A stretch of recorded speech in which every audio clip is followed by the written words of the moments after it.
For those who imagined a quieter end to the week, reality proved very different. This Friday in Manhattan, the courtroom did not merely echo with testimonies. It unveiled piece by piece the systematic dismantling of a decade of control, humiliation, and manipulation. At the center of it all, Cassie Ventura. Pregnant, composed, vulnerable yet determined, she returned to the witness stand. Her soft voice filled the room as the defense, relentless, tried to crack her credibility. Their weapon? A recording from 2014. In that audio, Cassie, furious, threatens to kill a man over a freak-off video. Raw, brutal words. The impact was immediate. The jury raised their eyebrows. This version of Cassie clashed violently with the broken but dignified young woman they had listened to in recent days. But Cassie did not react. She lowered her gaze, breathed, let the wave pass, because she knew this trial was not about a moment of anger. It was about a pattern of coercion that lasted 11 years. The defense shifted its angle of attack. They dissected the timeline, pressing her on her memories. Was it August? September? Are you certain? Then the insinuation turned more insidious. How can you claim to have been raped by Diddy while you were already in a relationship with another man? The underlying message was clear. Can a woman in love with someone else truly be a victim? Cassie stood tall. Her answer was simple and clear. Yes, I loved him. Yes, I stayed. But that does not erase what he did. The courtroom held its breath. No evasion, no exaggerated emotion, just the naked truth. Then the defense tried another route: bipolar disorder. What if these violent outbursts were merely symptoms of an illness? But this attempt to humanize the accused fell flat. The entire room felt this as a desperate maneuver. The prosecutors quickly refocused the discussion. This was not a story of a toxic relationship, not a heartbreak saga. It was a case of racketeering, of sex trafficking, of coercion. To illustrate the control, the prosecution unveiled new text messages. "I'm lost without you," Cassie had written to Diddy. For the defense, this was proof of a consensual relationship.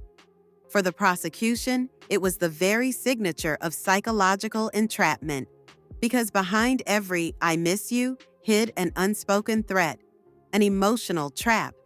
As the cross-examination continued, the defense displayed more messages, lighter, almost intimate. One message stood out. "I don't want this to be our last freak-off. I want it to be the first of the rest of our lives." An admission of consent, really? The prosecutors then provided context. In the same conversation, Cassie had pleaded with Diddy to stop these practices. The contrast was striking. The jury understood. This was not love. It was survival under control. The pace quickened. Evidence piled up. The court then heard chilling details of the Intercontinental Hotel incident. Cassie recounted. That night, after a violent assault, she was forced to send Diddy casual, affectionate texts. But every word was a desperate attempt to calm the storm. "When you fuck me the wrong way, you always want to prove you have the power to hit me," she had written. Then came this simple, heartbreaking sentence: "I'm not a rag doll. I'm someone's daughter." At that moment, silence engulfed the courtroom. This was no longer about couple arguments, not intimate quarrels. It was the raw expression of a woman stripped of her dignity. The defense tried to change the narrative. They spoke of jealousy, Cassie's frustrations over Diddy's public declarations that Kim Porter was his soulmate. For them, this was the root of the conflict, a broken heart. But again, the prosecution refused to be derailed. They brought the facts back to the center: power, control, systematic humiliation. Then, the court discovered a darker side. Cassie revealed how Diddy would fly escorts across the United States to organize his freak-offs, hiding his actions under aliases like Frank Black. She recounted how, one night, he showed her a sex tape. The threat was clear: if you refuse to participate, I will release it. No room for doubt. The coercion was constant, the control total. Yet, despite these revelations, Cassie remained composed. When asked if she would return the $20 million she received in a settlement, her response was immediate: I would return it to regain my autonomy. The jury saw her falter. Tears flowed, but her voice remained firm. Yes, he beat me during the freak-offs. At that instant, the courtroom was no longer witnessing a trial. It was witnessing the exposure of a domination system laid bare. The defense kept throwing smoke screens, but the facts kept piling up. A special agent from Homeland Security took the stand. He detailed the search conducted in Diddy's hotel room at the Park Hyatt in New York. The evidence was damning.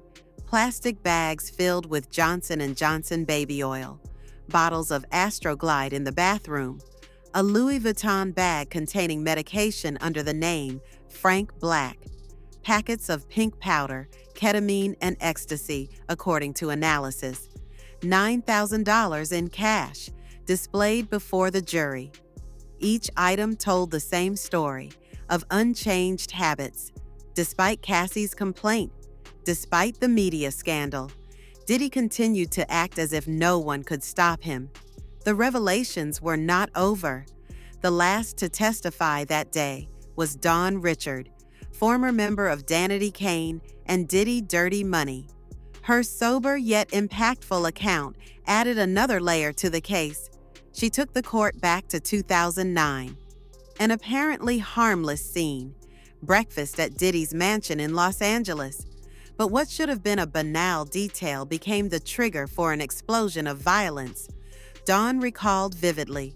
A simple oversight, a clumsy mistake, and Diddy's rage descended upon Cassie. Without warning, he grabbed a pan full of eggs and tried to smash it on Cassie's head. Cassie collapsed. Diddy, consumed by rage, beat her on the head, body, dragged her across the floor, smashing windows and furniture in his path. Dawn, paralyzed, did not dare intervene. She did not call the police. She admitted, her throat tight. The fear froze us all. But the most chilling part was what came next. The day after the assault, Diddy uttered this sentence, as menacing as it was cold. "It's better if we don't talk." People could disappear. In the courtroom, the impact of those words was immediate. The weight of silence, the weight of fear. The defense tried to discredit Dawn. They insinuated she was seeking attention, questioning why she had waited all these years to speak. But her posture, the consistency of her story, and especially her refusal to play the victim, made their attacks fall flat. What she described was neither rumor nor vague memory. It was the confirmation of a system, a pattern of violence that extended beyond Cassie Ventura. Throughout the day, the defense clung to details: Cassie's messages, her relationship with Alex Fine, the nuances of her exchanges with Diddy after the alleged assaults. They even floated the theory of bipolar disorder to explain the accused's behavior. But the more they tried to muddy the waters, the more the prosecution revealed the underlying mechanics. This was not about unstable moods. It was about a cycle of domination, of manipulation, methodically maintained. The jury remained impassive, at least outwardly. But the accumulation of evidence left little room for doubt. The drugs, the cash, the videos, the corroborating testimonies. Everything pointed to the same conclusion. This was not an isolated incident, not just another celebrity scandal. It was the public exposure of an omerta finally cracking. When the hearing adjourned, one thing was clear in the room's silence: Monday would bring more revelations. Dawn Richard's testimony was just beginning. Other voices were waiting to be heard. But this fifth day marked a turning point. It was not the day when everything was proven, but it was the day when everything became clear. For years, whispers followed Sean Diddy Combs, rumors of control, abuse, humiliation behind the scenes. Nothing concrete, nothing proven, just shadows behind the icon. This trial is turning those whispers into facts. Cassie's testimony concluded that day, but her imprint will resonate in every word spoken until the verdict. She did not try to present herself as a perfect victim. She did not need to. The complexity of her relationship with Diddy, made of love, fear, power games, unfolded with an honesty that headlines could never summarize. Then Don Richard came to reinforce her words. Another story, another face, but the same tale. A man who, for years, confused love with domination. The defense tried to divert attention, isolated texts, timeline inconsistencies, medical hypotheses. But the overall picture became impossible to ignore. What is unfolding in that courtroom goes beyond Cassie Ventura. It is about a system, a machinery of exploitation hidden behind celebrity and fortune.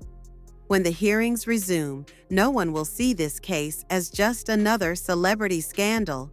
It will be about power, about privilege, and the impunity that comes with it. The fifth day was a turning point, and no matter how much money, influence, or how many lawyers Diddy has, some truths, once revealed, can never be buried again.